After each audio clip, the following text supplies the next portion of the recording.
Hello, everybody. Welcome back to Sports with Mono and Mono. Every Saturday, we do our podcast, typically 10 or 11 in the morning. But welcome, everybody. Jim and I love talking sports, and we love and appreciate our audience. And I just wanted to say hello today. We're just going to mix it up, and I'm going to drive the bus, so to speak. And as our audience knows, honeymooners, you know how many times I've driven this bus up and down Madison Avenue. Okay. In the snow and the sleet and the rain. Safety awards, everything else. But as always, we start our show with the monologue, and today's show, or the monologue, sponsored by Coriano Trucking, our loyal sponsor, Mr. Guy Coriano, the toughest man who's ever played St. Joseph Regional High School football. Number two. Number two, neck collar, the whole thing. But if you want a delivery or you need any trucking services, Coriano Trucking is the way to go to get from point A to B. And I will turn over the monologue to my dear brother Jim, my partner, and my brother. Thank you very much. Thank you very much. Very nice intro, Steve. So the monologue this week, and listen, we can cover more in baseball because the World Series is underway. It's the World Series. However, in New York, the Yankee fans are all beside themselves, right? Should Aaron Boone be brought back? Should Brian Cashman be brought back? This is not at all on Aaron Boone. I mean, it's a 162 game season. They had what they thought was the players. They started out this season in an incredible run. But bottom line, it comes down to, and we've talked about it before, a team of 220 hitters, and nobody came up big in the playoffs. That's not on Aaron Boone. That's not on Brian Cashman.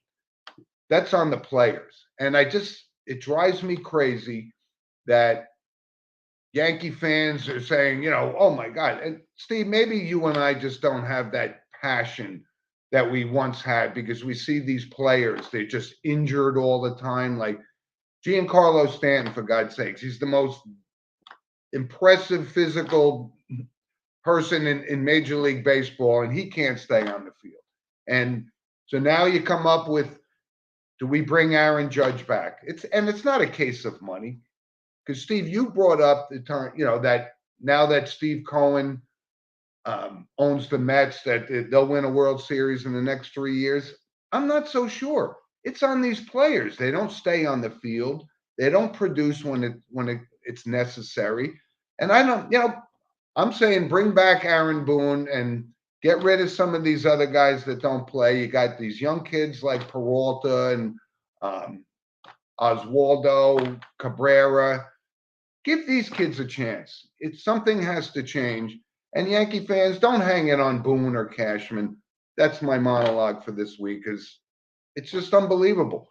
Like another, and you and I, Steve, we went to a game 2 weeks ago, right? Because we wanted to see. It would have been a monumental game for us, right? We had great seats. And I've always said, unless somebody puts tickets on the table right in front of me, I'm not going to a game because it's too expensive. And we had free tickets, first row on third base side, and it was awesome. But I'm not going to go see these guys play and hit 220 and leave it all on the, another season. Let's see, let's rebuild. And whether it's Cashman or Boone, it doesn't really matter. And it's not a financial thing. The Yankees are a $10 billion, the most profitable sports franchise in the world. And that's my monologue this week. So I'm just a little frustrated, but I'm not crazy over it like some other Yankee fans. Okay. So obviously the elephant in the room has been the New York Yankees and the horror show that happened in Houston and Yankee Stadium. 4-game sweep. Get out the brooms. Well, yeah. Well, the talk obviously of the week is fire Boone, fire Cashman, fire this, fire that. Yep. The Yankees are a disaster. Okay, I'm going to flat out say it. They are a disaster. They are the second most valuable behind the Dallas Cowboys in all of sports. Now, listen, Al Steinbrenner Well, they're valued at 7 point. $8 billion. Right. Okay. Now, Aaron Judge, this is not his fault. He had a great year. We've talked about this ad nauseum. Is he going to stay? Is he going to go? The San Francisco Giants have already made a statement that they will not be outbid for Aaron Judge. Okay. Now, what's happened here? So, not only have we talked about what you said, batting 220, and we couldn't score a run if our life depended upon it, but what I was taken aback this week really was after they got swept, some of the Yankee players were, oh, we got booed. Oh, how could the home crowd boo Aaron? Oh, really? Anthony Rizzo has already opted out. Okay, he has a 2-year deal with an option to opt out. Anthony Rizzo's not coming back. I think he's coming He's back. not coming back because you know why? We're not going to give him more money. Okay, listen, Anthony Rizzo was not the problem here. Not Okay? at all. What the problem is talent. Okay. Now, Aaron Boone, Hal Steinbrenner has already said Aaron Boone is not the problem. All indications are he's coming back. And I've said this from day one. He signed a 3-year deal, which leads me to believe that if Steinbrenner is making the statement that Aaron Boone's coming back, Brian Cashman's coming back. Okay. But to your point, you put together a team, you're the New York Yankees, and you don't produce, I'm booing you as loudly as possible. Steve, you know what drives me crazy is these guys miss games. When we look back, maybe we should go back to the old days of eating hot dogs, right? They get the most best physical training, healthy. I mean, Mickey Mantle, he missed games because he caught his foot on a sprinkler head in Yankee Stadium, which was insane. But Lou Gehrig played in 2,130 straight games, and Giancarlo Stanton can't stay on the field. They actually get injured during the national anthem, which is insane, right? So here's the point. So, do the Yankees have to sign Aaron Judge? Yeah, from a PR standpoint, yes. But Aaron Judge deserves to be a free agent. He bet on himself and had and he won. Had a career year. And he won. Okay, now here's the argument about re-signing Aaron Judge. Is he going to stay healthy? He's going to be 31 years old. Right. Am I going to have to give him a 10? Say San Francisco gives him 10 years at 40 million. Nobody's given 10 years. It's going to be 7 or 8 tops. The San Francisco Giants are going to blow everybody out of the water. Okay. Watch. Now, from a business standpoint and building a team here, am I going to sign Aaron Judge? And this was an argument, and I'm not going to say this is my argument. I listened to somebody, and they made actually, my brother Chris said, I'm not signing him. He can go. Why? He's 31. He's had 2 healthy years. Okay. This could be an Albert Pujols situation by where, am I investing $400 million for 3 years, and say he breaks down at 34, 35, and I got to pay him, blah, blah, blah. Yep. Right. So if we resign Aaron Judge, and listen, I am in the camp of re-signing Aaron Judge. Why? Me too. Because the New York Yankees, like we opened the show with, are worth $7 billion. Okay. Number one. Number two, am I going to pay Aaron Judge, Gerrit Cole, and Giancarlo Stanton, who I'm stuck with regardless? We're paying him, these 3 guys, $100 million. I don't care one way or the other. You know why? Because it doesn't affect me one way or the other. Me too. Now, let's get to the talent on the field here. Okay. Aaron Boone, I am not throwing this on Aaron Boone. However, Aaron Boone has made some very questionable decisions. Okay. Now, every manager does. They do. But here's where he's getting thrown under the bus, which I think is unfair. Is the bullpen was depleted. We lost Michael King. We lost Clay Holmes for a while, this, that, and the other thing. But the argument, too, is you got Gerrit Cole, who we talked about, our ace, and he comes out to visit the mound. It's first and second, and Cole gives up like a bloop thing to right field. So his base is loaded. And what does Aaron Boone do? Comes back to the mound and takes our stud out. And who does he bring in? Lou Trevino. Yes, I never heard of Lou Trevino either, basically, until a month ago. Okay. These are questionable things. But the bullpen was depleted. So the Clark Schmitz thing in game 1, right, where Houston just teed off on him. You can't blame Aaron Boone for things like that. You can't. But let me finish too. You're going to bat Anthony Rizzo leadoff? Like questions like this are not helping the cause. Bottom line, let me finish. The New York Yankees, I don't know how they're going to fix this, but this is now we're mired in the second longest drought.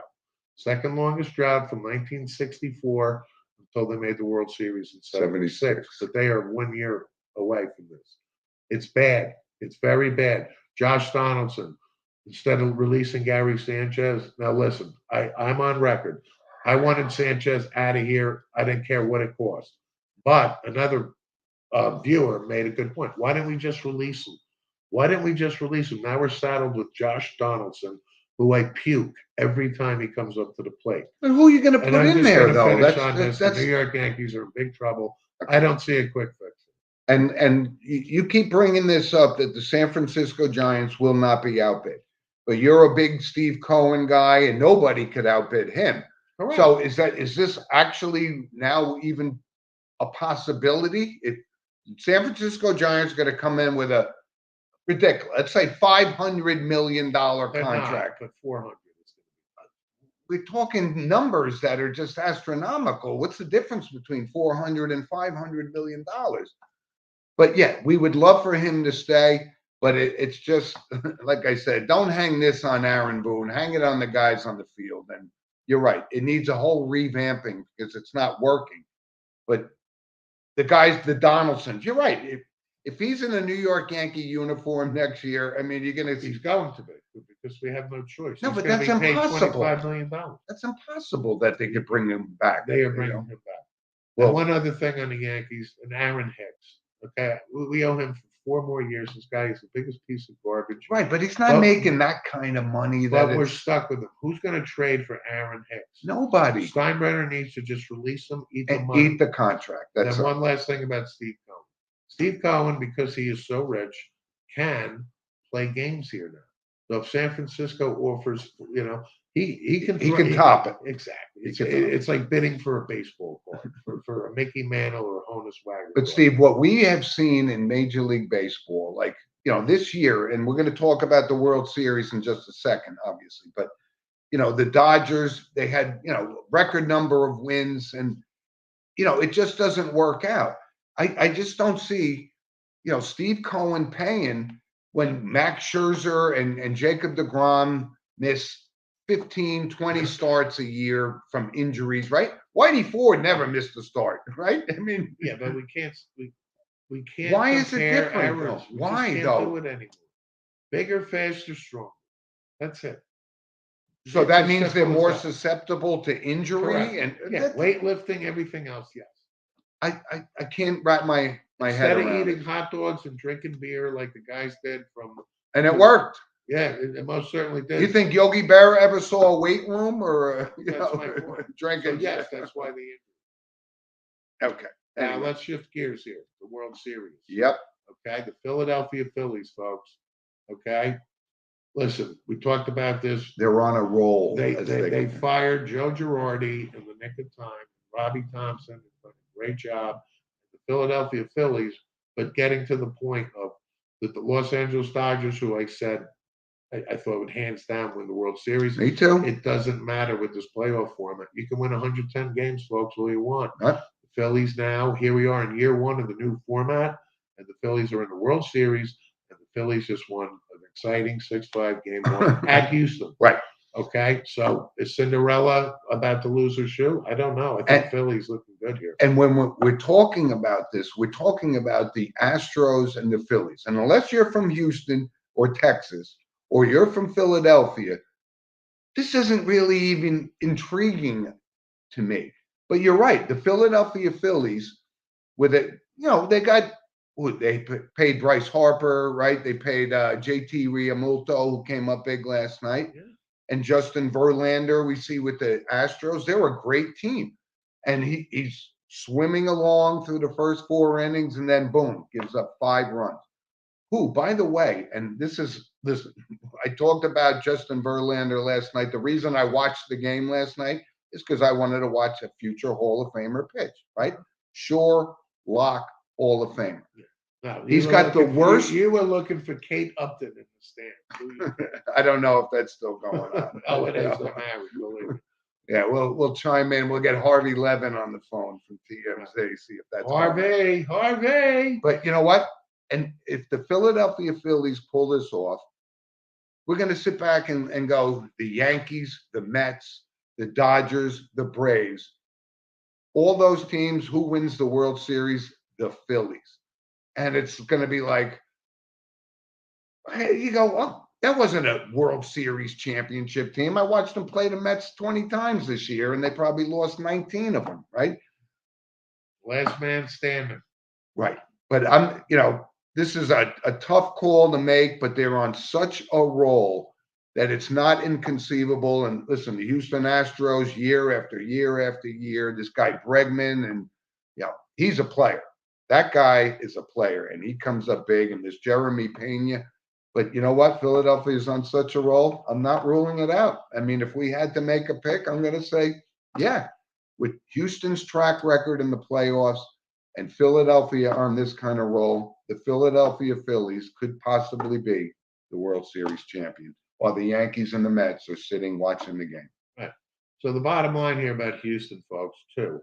Okay. Yeah, we've crushed them. Cheating, all that stuff. However, Houston has done such a wonderful job. Now, don't get me wrong. 10 years ago, that when they were tanking, so to speak, they've drafted well. They got good people in the front office. When you can let Carlos Correa go out the door, and you can let Springer go to Toronto, and you got Pena and this Alvarez, who's a beast. He reminds me of Willie McCovey type of guy. Like it's just like beast. And they're pitching. They've retooled. Good reference. Okay.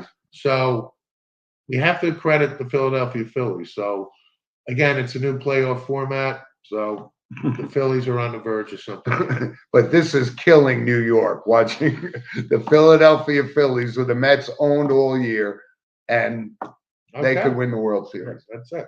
So that's baseball, folks, and we'll cover that, the winter meetings after the World Series. But obviously next week, World Series will still be in full swing. Yep. So what I'd like to do is Saturday and segment over now to college football. Yay. Okay. And today we have a couple good games, but I would like to lead with this. Jimbo Fisher and Nick Saban got into it in the offseason, folks. Texas A&M had the highest number one recruiting class in all the land coming in. Yep. They are 4-3. They're on a 3-game losing streak. Jimbo Fisher, who's not one of our favorites. Steve, I don't think they're 4-3. I think they may even 3-4. 3-4. They're 3-4. Right. Me. Yep. He has suspended 5 players. You know who these 5 players are? They're from the number one recruiting class. Okay, so there's big trouble in Texas A&M. Okay, and I couldn't be happier here. Okay, but my point is, I'm loving this. Okay, Jimbo Fisher. Texas A&M has a big game today. They could lose 4 in a row now. They're going to play Ole Miss. Okay, Lane Kiffin. He's coming off his first loss. Yeah, they'll win today. I don't think so. I think they win today. They win. So my point is, today's big games are Penn State is hosting Ohio State. I see this game similar to what Michigan did to Penn State. Ohio State's going to roll. Yep. And Syracuse plays Notre Dame. So what do you think of today? And listen, the Syracuse Notre Dame game, we talked about this. Syracuse played Clemson last week. And again, I've always said they play Clemson, always play tough. Syracuse is having a great year. I'm a big Dino Beavers fan. And that's a great game. And I think Syracuse can actually pull this off today. I think Notre Dame is kind of in transition with the whole Marcus Freeman, transition from the Kelly era to him. Yep. But that's a great game. And of course, the world's largest cocktail party, Florida, Georgia. Correct, which I was saving. And it doesn't have that lore that we, normally, because Florida's not, they're kind of a hit or miss team. But Clemson, I'm not sure why they're up in the top 4. They haven't impressed me at all year long. Again. Clemson, listen, I don't think Clemson's going to win the national championship, but if they don't lose, they're in position. Okay. Before. Another good game today, though, and you and I, we all on board. I talked with a couple of my friends yesterday that listened to the show, and we were talking about Tennessee, right? The job Josh Heupel has done. They're playing Kentucky today, and I know it sounds like they should just absolutely roll them. I think that game's going to be a little bit closer than we think. But Tennessee and this kid Hooker has actually come. He's got to be considered in the Heisman Trophy race, right? Absolutely. Nobody even heard of him. So there's two things I want to say. Back to the world's largest cocktail party. This may be the last time that there is the world's largest cocktail party. Because of what? The restructuring No, of Georgia and Florida are talking about a home and home. Okay, both teams get $2.9 million to play there. Okay, Right, so you have a big cocktail party either in Georgia or Florida. right. I mean, it's not a So there'll be two. it's not too far away. But the point is, Kirby Smart's lobbying for that. And why? Because it's more for recruiting, that you can host your recruits, that type of thing. But I think this is one of those venues where, and the lease too. This game is really is contracted till next year. So my point, folks, is conceivably this may be like coming to an end. Okay. Back to the Heisman, Hendon Hooker. Okay, I did a little search this week. Who are the top guys right now contending for the Heisman? Stroud. Hendon Hooker from Tennessee by far is leading the pack. Number two is C.J. Stroud from Ohio State's playing well. Bryce Young's Bryce still up Young there. would probably be number three, but Bryce Young is not winning the Heisman this year. He's not. Okay, which always gives credence back to who? Archie Griffin. When I thought Tim Tebow would win two in a row. I did too. Good. But okay, Yep. so that's how hard it is. I have Young at three. Caleb Williams, the transfer from Oklahoma who went with Lincoln Riley to USC, is having a good year for them. I put him at four. Sure. And then one running back in the nation is Blake Corum from Michigan. Right now, he's got 961 yards and 13 TDs. Blake Corum is in the discussion. So those are the top five contenders as of right now. Very good. And there's another big game, right? Michigan State, the rivalry kind of thing. Mel Tucker, one of the top four highest paid coaches in the league, under 500 reckon. Michigan wins that going away today. They absolutely should. So it's a good day for college football. Strap in, folks. Saturday, it's a beautiful fall day. That's what it's all about. Yep. Okay, so while we're on football, let's go to the NFL. Steve, one thing before we move off the NCAA. I saw this thing this morning, and both of you and I are Lee Corso fans, right? And it sounds like he's kind of in distress. I mean, I don't know how old is Lee Corso? 85? 87. Right. So we wish him good luck because he's a staple on college football Saturday on ESPN, and we wish him the best. No question. All prayers for Coach Corso. Yep. Right? Loved game day with him. Me Right. too. It's been over 20 plus years. Right. Lee Corso's a good man. Great coach. Indiana, I believe, was his main job. He coached all over. Illinois and Northern Illinois, and yeah. I mean, just true and true Yep. football. Okay. Now let's go to the NFL, and we'll leave our local teams here: the New York Giants and the Jets. So let's start with the Giants. I will say this: we've been talking about Daniel Jones since he got drafted, and you have been in his corner from day one. Thank you. I'm starting to turn here, folks. And the reason is his play.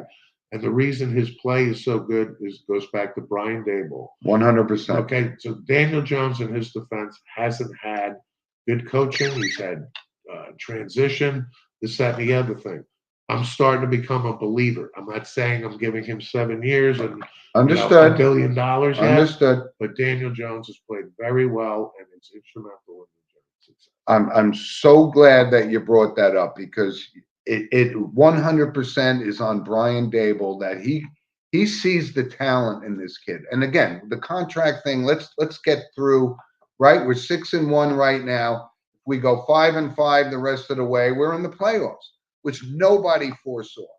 And listen, I started a waiver a little bit that, either he's not going to be healthy, but Saquon Barkley, he is playing exactly how I thought he was going to play in this league. And I even said last year, if the Giants have to part ways with him, he's going to be a star in this league, whether it's for the Giants or not.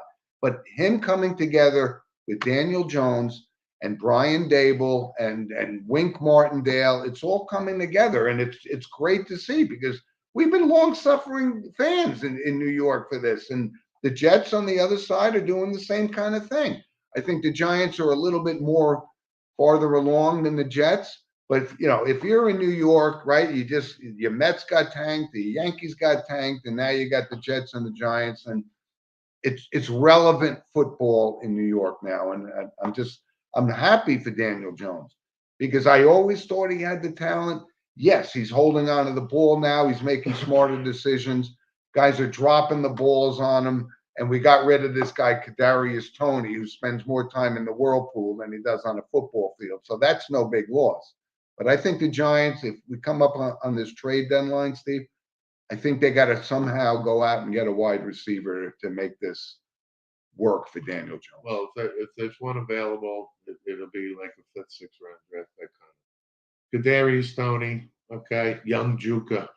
Okay, another gift from. I don't even know what that means. That's his alter ego rap name. Oh. This is another gift from Dave Gettleman, who spent a first round pick on him, the second of the first rounds. Okay, this guy is a piece of crap, like a bust. Let's just call it a bust. Let me finish. To me, this is a great sign for Giant fans. Why? Because Dable, the first day he came across this guy, wanted him nothing to do with him. Joe Shane, the general manager, to his credit, waited and waited to get a third round pick and a sixth round pick from the Kansas City Chiefs. We'll take it for this piece of crap. That, to me, that's a great sign, Giant fans, that you have two competent guys running this organization. Okay, I couldn't be happier for Giant fans to get rid of him. Let him take his act to Kansas City. Yep. And when he starts his act with Pat Mahomes and everybody else, let's see how far he lasts.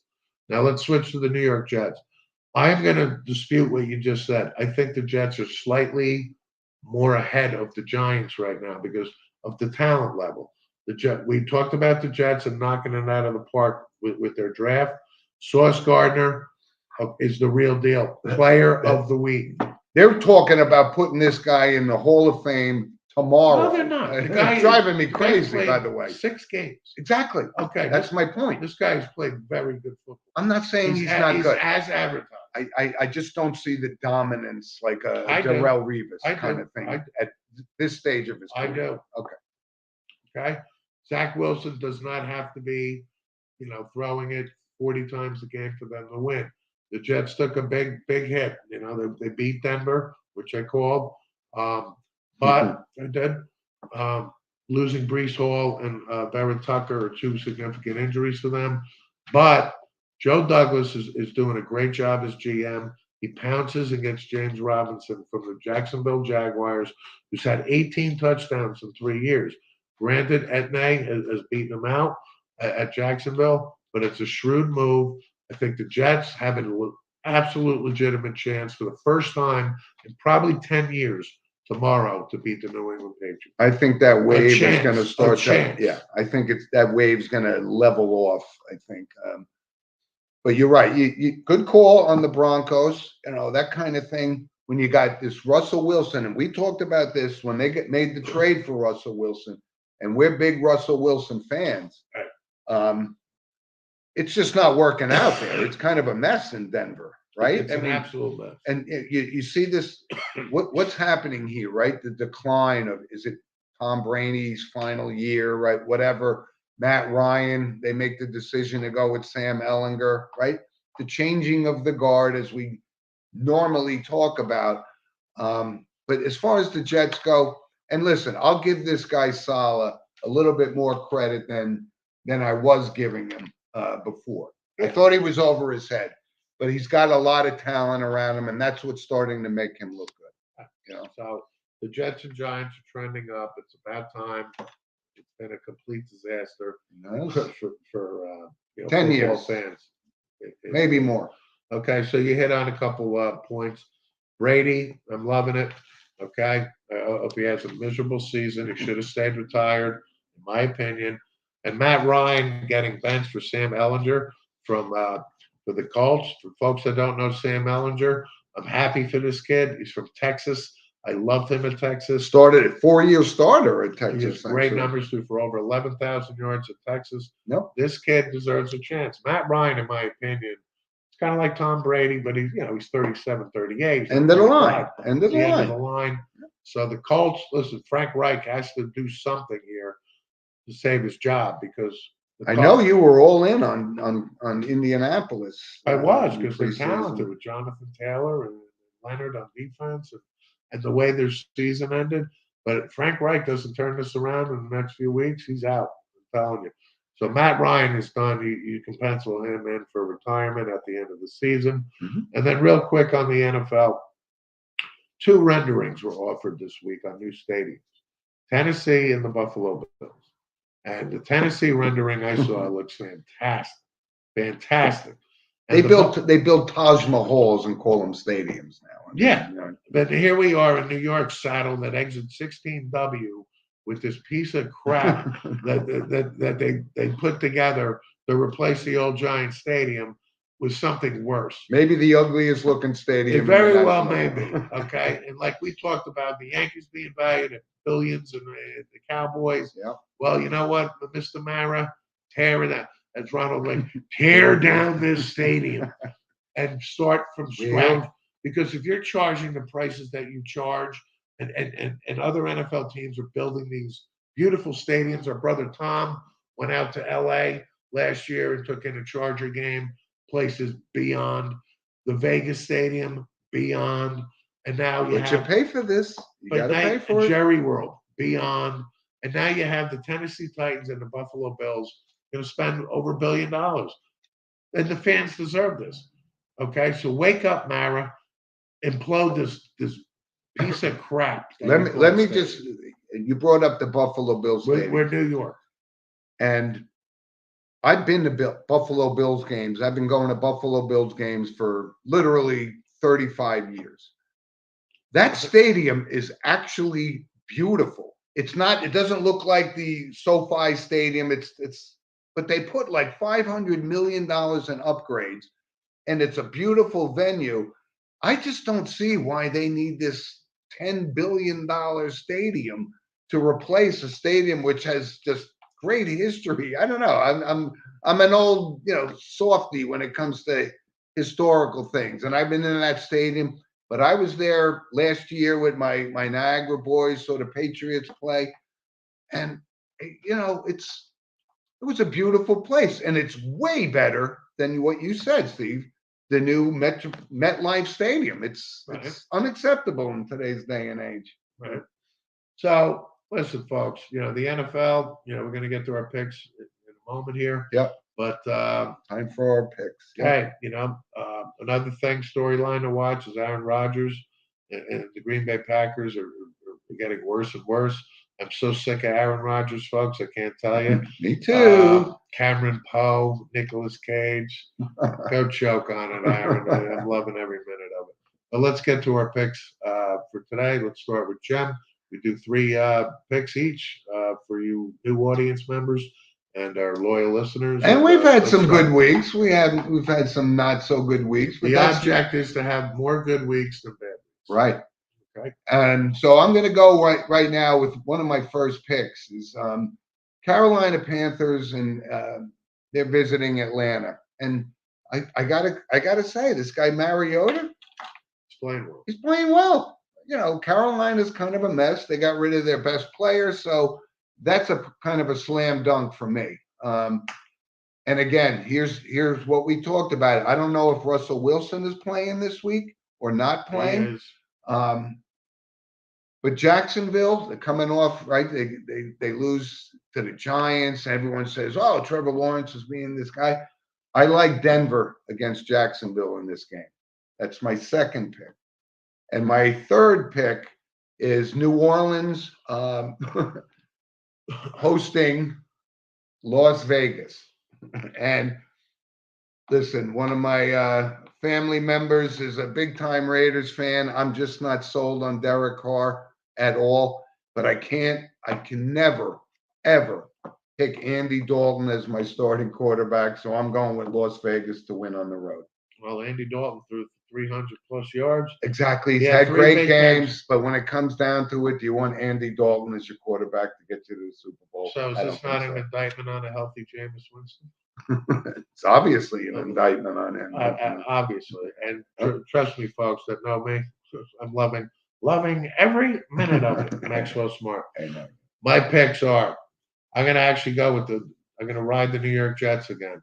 Okay. I think New England, they have a puncher's chance here of actually winning at home in front of the home base. New England, I'm not sold on this team at Yeah, all. they're hurting. They're in trouble. Right? They're in trouble. I'm going to take the Jets and riding the wave here. Zach Wilson needs to step up, especially with Brees Hall being hurt. Yep. Number one pick. Number two, I'm going to ride my Dallas Cowboys at home against the Bears. The Bears coming off an impressive victory at New England on Monday night. However, I think the Cowboys defense, I love the acquisition they made, as minor as it is. Jonathan Hankins, 10 years, original Giants first round pick or second round pick. Ohio State guy. Ohio State, 340, shoring up the defensive line. Not that he's starting, folks. It's just another big body for rotation. Right. Cowboys defense is playing good. I think Dak, has that week under his belt. Elliott's a little banged up, but Tony Pollard is more than capable. They're one of the best teams in the NFC. I'm going to go with them. And if you can raise it up just a little bit more, Mr. Monahan here. I certainly shall.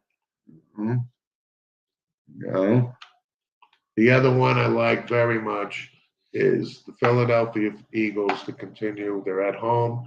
They're playing the Pittsburgh Steelers. Steelers come in at 2-5. I think the Eagles will eventually. The Eagles are not going undefeated, folks, but I think they can get to 7-0. They're home. They're on a roll. They're coming off a bye week, so to speak.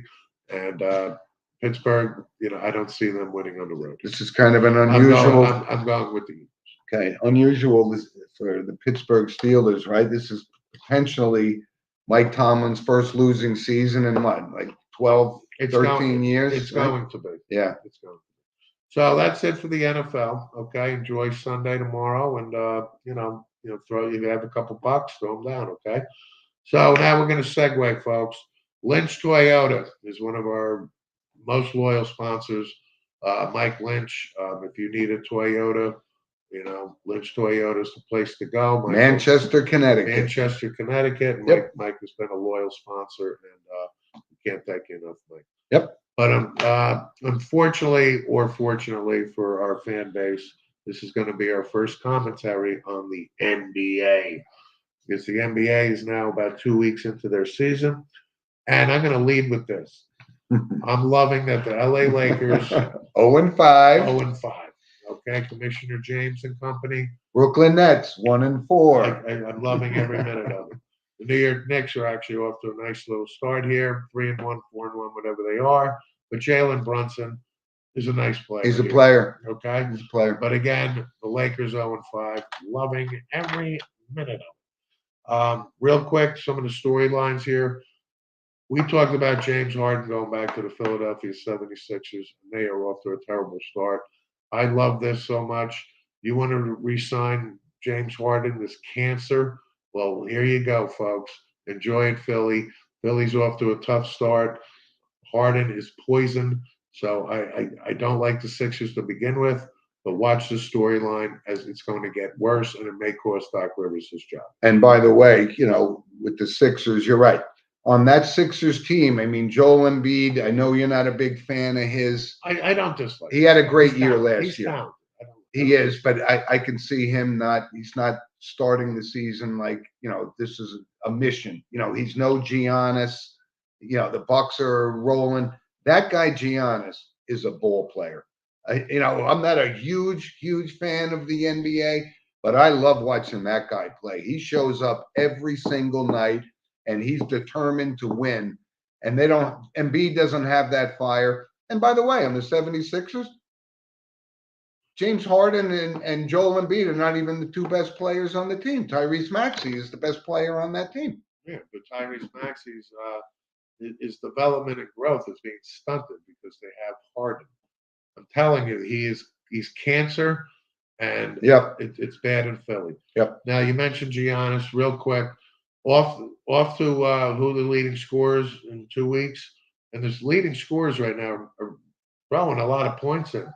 Giannis number 1 at 36 points a game, and again it's 2 weeks, folks. And there's no defense in the number NBA 2, Ja Morant, 35.3. Yep. Luka Doncic, Number 3, 34-7. What a game he played against the Nets the Number other night. 4, Devin Booker, 32.5. Yeah, usual And suspects just here. giving you the top 5, and Jason Tatum coming in at 32.5. Yeah.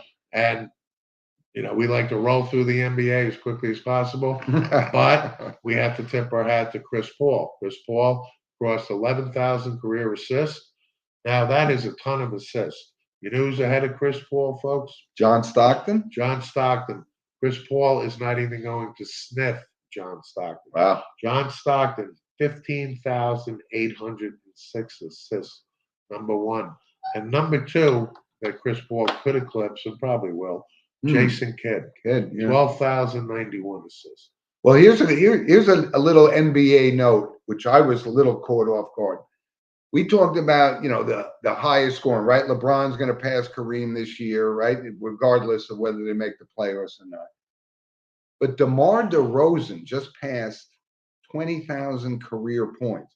That blew me away. I mean, I didn't realize that this guy has been scoring at this pace for that kind of year. So he's one of the top 50 all-time players in the NBA to reach that milestone. I think that's pretty awesome. Absolutely. He's a good player. There's no question about it. Yeah, but you kind of don't hear a lot about him, like because of the Hardens and the Irvings and the LeBrons. DeMar DeRozan loves it. Loves it. And he's got to have a ring, right? With San Antonio. He's with right? Toronto. Toronto's got a ring. No, not with San Antonio. I thought maybe he may have. I mean, he's moved around constantly. Yeah. Hey, Mr. Producer, can you check if DeMar DeRozan has a ring, and with who? So that's the NBA. Yeah. Okay. And now let's transition to what we love is hockey, the NHL. I'm going to lead with this.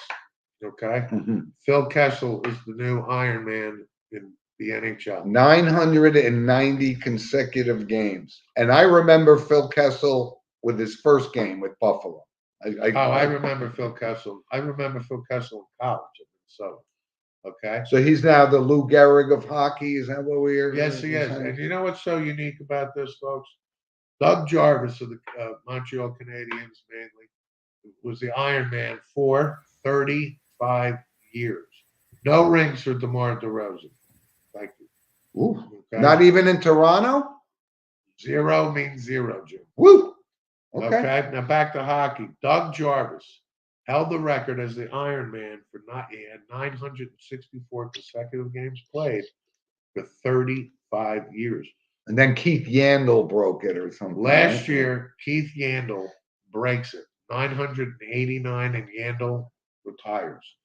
So here's Phil Kessel less than a year later breaking that record. And Phil Kessel is just going to keep going and going and going. It's similar to Cal Ripken passing Lou Gehrig, where Ripken will be more and more.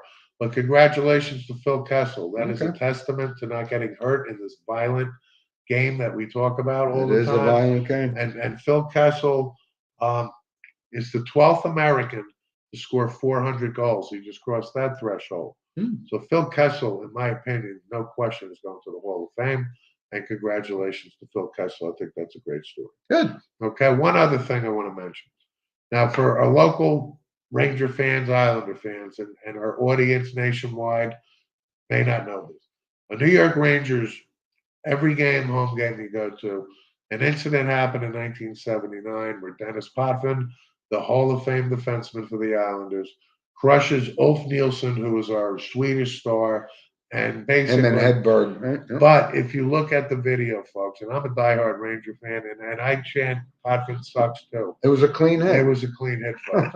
But the point of bringing this up is, to Dennis Potvin's credit, the Islanders unveiled a marketing thing this week. Okay, you know what they're doing? Dennis Potvin is now selling Potvin socks for charity. Okay, So then I'm okay with it. Absolutely. So when you go to an Islander game, and Garvey, I believe, is an Islander fan. Michael, he knows all. I think this is great. So you can buy these socks, or you can go to the Islander game. It's outstanding. How great is this? Good marketing. Absolutely. So the point is, if you want to pay extra and you want to meet Dennis Potvin will be there. And folks, this is for charity. Don't get me wrong, Potvin is making some bucks on this. I think the marketing on this is outstanding. This is great. So look that up, folks. Potvin socks. Go buy 'em. Very funny. Okay. We should get a piece of that for the plug. Right. So that's the NHL. It's still a little early here Good. to really comment, but I wanted to bring up Yep. that. Okay. Now we're going to switch over to our notable passings. About first, Dave, Our random points of random interest. points of interest. And Okay. I have one I could start off with Right out. because I couldn't. It was hard for me to believe this whole the refs getting Mike Evans's autograph after the game. How silly is that? I mean, for the refs to even ask the guy, he just comes off the field and they're asking him, "Can you sign this for my grandson or something?" Silly. They denied it that they were doing it. They were talking about the game or something. But can't you just wait until the cameras are off and Mike Evans takes a shower after the game? You need Mike Evans's autograph? I mean, they must be hawking Tom Brady left and right for his autograph, right? This is his last year. Silly. Well, again, with DraftKings and legalized betting, Ugh. and listen, from our father's days and everything, it's fixed. It's fixed. This couldn't have been a worse look for the NFL that the refs. Another bad Mike optic for Evans, the after NFL. losing, walking down the right to Tony. Hey, Mike, turns around. Can you Two sign refs. this? Okay. Now the NFL is denying it. Okay. Why are they denying it? Even though it's so transparent what happened, it's ludicrous that they're denying this happened. Okay. Now there is protocol in place, so they say, like you can get their autographs and all this, but you have to go. My people call your people. Exactly, just like But us. this is such a bad look, and again, it reeks of gambling. It reeks of when people lose Thank by you. half a point. And what do you think the NFL did a day, 2 days later? Thank you. Oh, they weren't asking. Okay, bad luck. Yep. Luck. Yep. One other thing, Steve, from a random point of interest, we follow the Mannings, or at least I don't. I don't watch this Manning podcast on Monday night. Never have, never will. But Arch Manning, right, #1 college recruit, actually going to start to enroll at Texas, so he's on board. Here's the question: what do you do with this kid, Quinn Evers, that you've kind of invested? You know what happens with Quinn Evers? He goes somewhere else. Because you could just pack your bags and go somewhere else. So Arch Manning, he's going to Texas. He's going to be the quarterback, and Quinn Ewers will be the quarterback somewhere else. There's no question that Quinn Ewers did not help his cause last week. I believe he was 19 for 49, something like that. He's a freshman. Okay. Yeah, he's a freshman. This is his third school or something, second. Well, that's my point. Yeah. He's going elsewhere. Now Sarkisian made a boo-boo. Okay. The Eyes of Texas is the Texas song. Okay. And he didn't realize it. He fessed up to it. He's a California guy. But he fessed up to it. Okay. Hey, Steve, you're in Texas. Okay. If they're doing the Eyes of Texas, you don't miss that song ever again. Lesson learned. Good point. Okay. So outside of that, are there any other odd stories this week? I can't think of off the top of my head. Listen, there's plenty of stuff for us to talk about. A couple things before we move on to our notable passings. My daughter had a birthday this week, and I wanted to wish her a very happy birthday. My daughter Danielle, and I got to see my grandson play last week, and I tell you, I love it. I love it. Just to see these guys running around, it's awesome. And someday, hopefully he goes to St. Joe's, which today's St. Joe's last home game, by the way, Steve. And we're teetering on a sub 500 season, but we talked about this competition in New Jersey. It's like I told you, I went to the Bergen Catholic game, saw two of the biggest high school football players I've ever seen play, and I've been to 1,000 games. So. Okay, that's good. And I just want to make a shout out to our show's expanding, folks. We have loyal listeners from California, Florida to New York. Tony out in San Francisco area, Mike Garvey, our loyal listener down in Florida. From the West Coast to the East Coast. And folks, now we have a new listener in the DC area. that came across our show recently, and she loves it. Her name is Miriam, and Miriam, hello, and thank you so much for watching the show. We enjoy, new listeners, and thank you for your feedback. Awesome. Miriam listened to the show last week for the first time and sent just a glowing review, and we can't thank you enough. Awesome. So tell your friends and family, folks, in DC. Yep. And I just wanted to shout out to Miriam and everybody down in DC. Excellent. Thank you so much. Miriam. And listen, we always encourage our fans to send us an email at sportswithmanoandmano@gmail.com. We got a good response from, we posted Andrew Carolyn last week with Bert Ammerman, myself, and Jimmy Bedrado, former teammates. That's what sports is all about. I take more credence in going to a St. Joe's game than I do a Yankee game, by the way. Got it. So, notable, Steve. yeah. So we're going to lead with the killer. So, his death was announced premature, maybe 48 hours. Yeah, that was a strange thing that it came out like it was fake news, and then 2 days later, the killer was 87 years old.